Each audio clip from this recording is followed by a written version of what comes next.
زکوٰۃ نہیں دیتا، عشر نہیں دیتا، اب یہ چیزیں تو اللہ نے واجب کی ہیں نا، جس نے مال دیا اسی نے یہ حکم دیا ہے۔ تو فرمایا قیامت کے دن یہ سانپ کی شکل میں مسلط ہوگا اس کے اوپر، اور ڈسے گا میدان محشر میں، اور وہ کہے گا میں تیرا مال ہوں، تیرا مال ہوں، تیرا مال، اور لوگ بھی لان تان کریں گے، فضان خدا نے جب دیا تھا تو کیا تھا، 2.5% دے کے آتا ہے، بسارا تو آج جو ہے میدان محشر میں کیسے ذلیل و رسوا ہو رہا ہے۔ تو ایسے تو نہیں، نبی بھی دعائیں مانگتے گئے، یا اللہ حشر میں رسوا نہ کرنا، ذلیل نہ کرنا، وہاں تو سب بھید کھل جائیں گے، وہاں تو کوئی پردہ نہیں رہنا نا، سب کھل جائے گا، نیکی بھی سب کے سامنے ہوگی، گناہ بھی سب کے سامنے ہو گئے۔ اس لیے اللہ نے مال دیا، خوشی سے زکوٰۃ ادا کرے، خوشی سے، عشر خوشی سے ادا کریں، ورنہ قیامت کے دن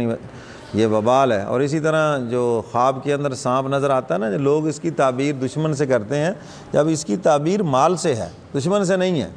یاد رکھنا، کسی کو بھی اگر خواب کے اندر سانپ نظر آئے نا تو اس کی تعبیر مال سے ہے کہ اس کے پاس مال آنے والا ہے۔ میں تو اس کی یہی تعبیر دیتا ہوں، ہاں جی، کسی کی کمیٹی نکلنے والی ہوتی ہے، پہلے اس کو ہو جاتا ہے اشارہ چل بھائی، ہاں جی، یا اس کی کہیں سے کوئی لاٹری نکلنے والی ہوتی ہے۔ تو بہرحال خواب کے اندر سانپ کا دیکھنا، چاہے کسی بھی شکل میں ہو، زخمی ہو، صحیح ہو، آپ پہ حملہ کرے، آپ اس کو ماریں، مراد اس سے مال ہے۔